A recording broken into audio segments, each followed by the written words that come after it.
بریم برای ادامه کار. با مشکی چند تا پرس کوچیک اینجا میکشیم. خارج شده. اینجا یه مقدار تیره تره، با مشکی دورگیریش میکنیم چون همسایه خودشه همین پرا قهوه‌ای تیرن.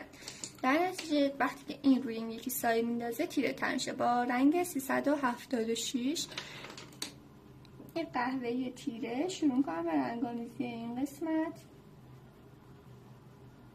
ولی تا لب نمیارم. چرا؟ چون لبش یک مقدار روشن تره. لبه پر تو بالایی هم همینطوره، لبه روشن‌تر و قسمت‌های تیره رو من دوباره میام یک مقدار با قهوه‌ای روشن کد 387 سایه میزنم و بعد از اون میام با رنگ سفید این لبه رو دوباره مشخصش میکنم.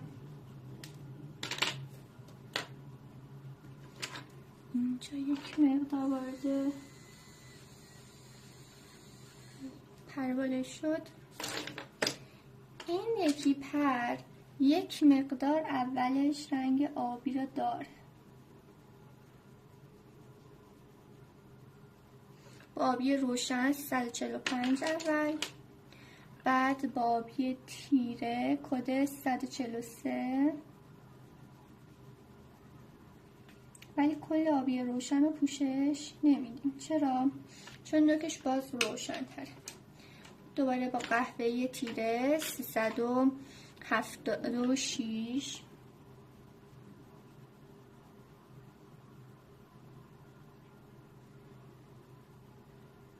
داخل آبی هم وارد میکنیم.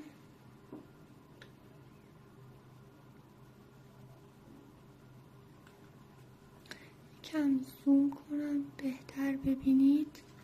کنم بهتر شد.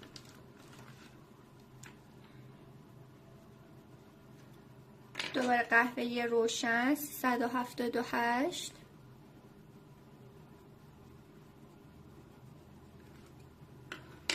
خیلی خوب. حالا کاترمون رو برمیداریم.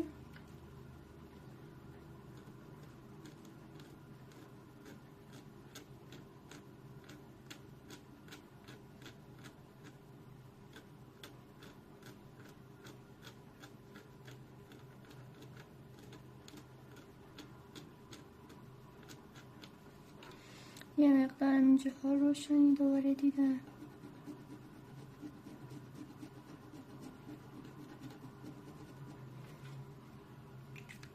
رنگ سفید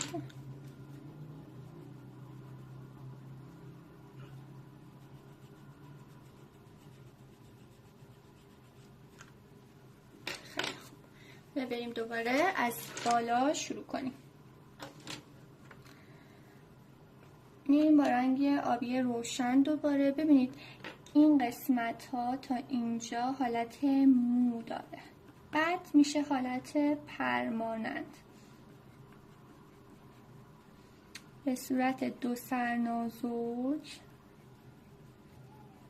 و کاملا با حالتی که توی عکس مشخصه این کار رو انجام میدیم. اینا از این سمت به این سمت اومدن، به جا کوتاه و نازک و کنار هم کار میکنیم.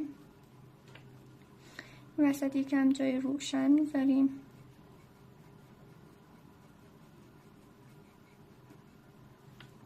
اینجاها هنوز از سمت گردنش داریم میایم.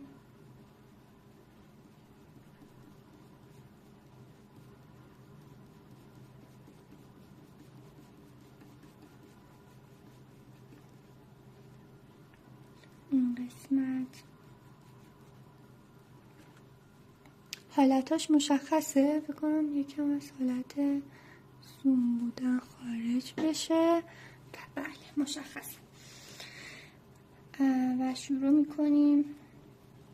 همین شکلی ادامه میدیم. خطوط خیلی نازک کنار هم رفت و برگشتی، دو سر نازک. یکم میاد به حالت و بعد یه زیرساز کم رنگ روشون رنگ میاریم. قسمت سفیدم میاریم، چون کاملا سفید نیست، رنگ آبی مشخصه. و دوباره قسمت بالا اینجا یه مقدار تیره تره، با رنگای تیره دوباره مشخصش میکنیم. این فعلا برای اینکه یه ردی باشه دوباره میاریم.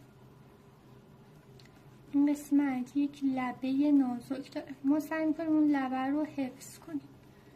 این قسمت اصلا نداره و تیره تره.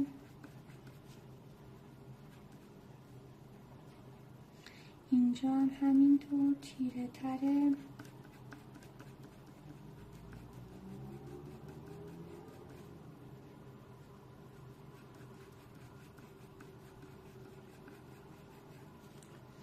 دوباره رنگ میکنیم.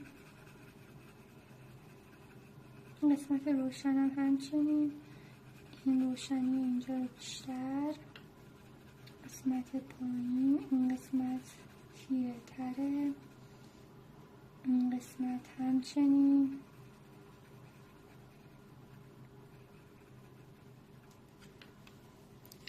خیلی خوب، بزنم زوم انتها.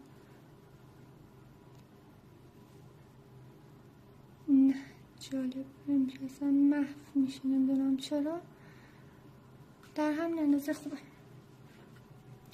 رنگ بعدی رنگ آبی 145 رو برمیداریم، یا آبی نسبتاً تیره و شروع میکنیم از تیرگی ها به سمت روشنی ها این پرس ها رو میکشیم. یعنی اول میریم قسمت هایی که تیره تر هستن رو میکشیم و بعد اونا رو به سمت روشنی میبریم.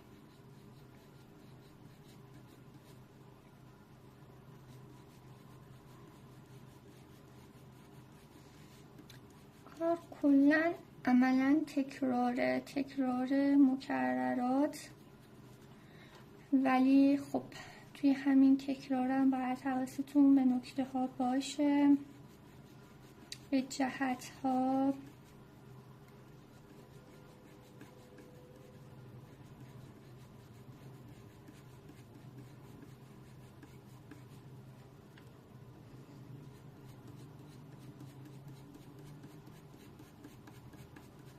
سمت این روشنی پرتاب میکنیم.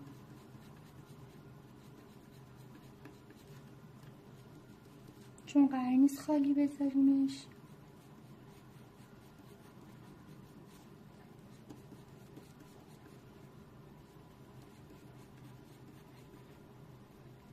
اینجاها قسمت های تیره تر،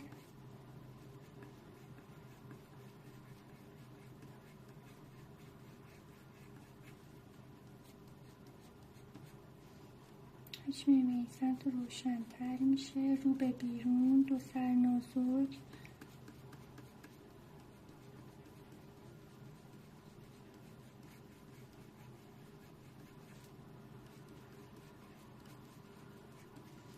رنگ رو سعی میکنیم حفظ کنیم.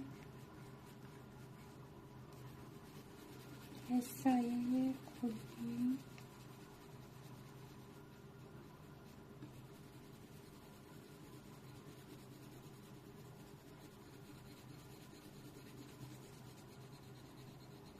قسمت روشن.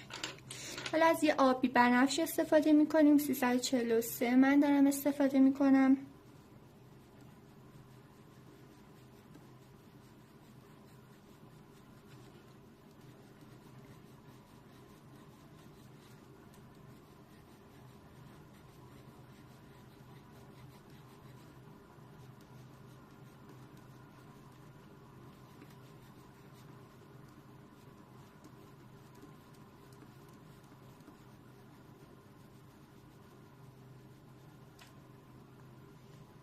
قسمت کتش کمی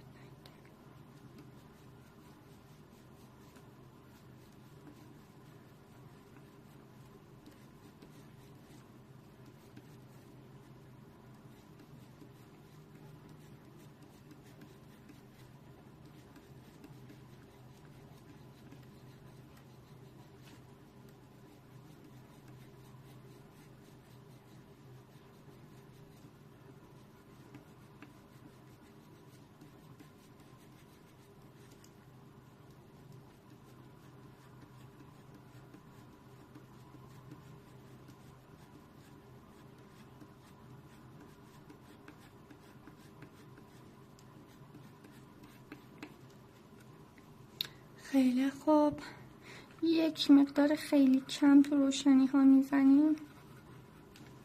دوباره آبی روشن 345 روشنی ها رو تمدید میکنیم، روی رنگ های تیره هم میاریم یک مقدار. نوبت توسی تیره کد 379 یا 333، هر کدومو که دارید، پولیکروم، نمیدونم فابر، یا اگه مارک دیگه مداد رنگی دارید از یه توسی پررنگتون استفاده کنید.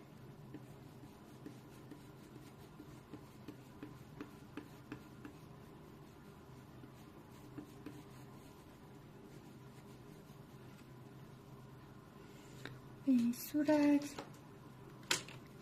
آبی روشن رو برمی‌داریم برای دست کردن کار.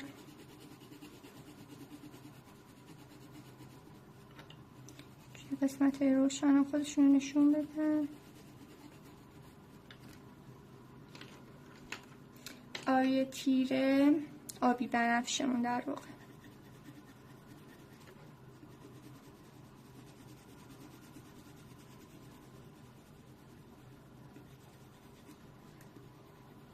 لایه های اول به صورت تار میکشیم که بعد از اینکه رنگ ها رو باز هم روی هم میکشیم باز هم تارها خودشون رو نشون میدن. خیلی خوب، حالا با کاتر میایم شروع میکنیم روشنی ها رو گذاشتن، روشنی های ریز و ظریفی که لابلای تار هاست.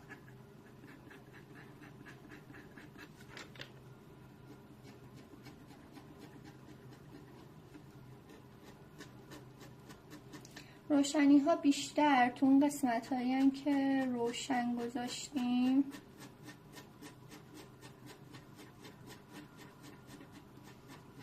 گاهی اوقات هم به ما بین این تیرگی ها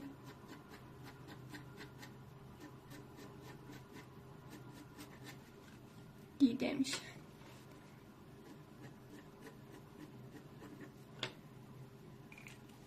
خیلی خوب، اینجا ما دور چشم هم یه روشنایی ظریفی داریم، قرارش میدم.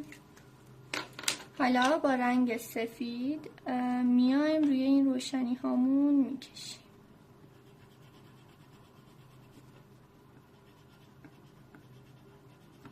دقت کنید روی تیرگی ها نکشید، رنگتون مات میشه و این شکلی باید دوباره رنگ ها رو تکرار کنیم. خیلی خوب، یه قسمت های نیاز به تمدید و تیره تر شدن دارن، انجامشون میدیم.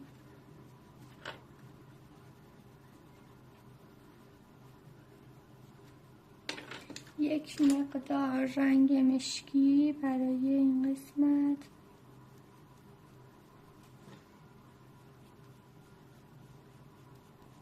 خیلی کم.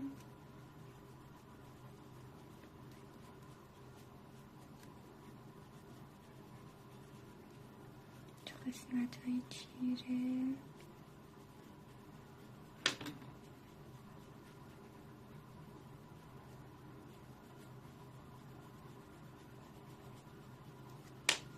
ازش استفاده میکنیم. بعد برای اینکه محو شه از آبی تیرمون 345 استفاده میکنیم، روش میکشیم.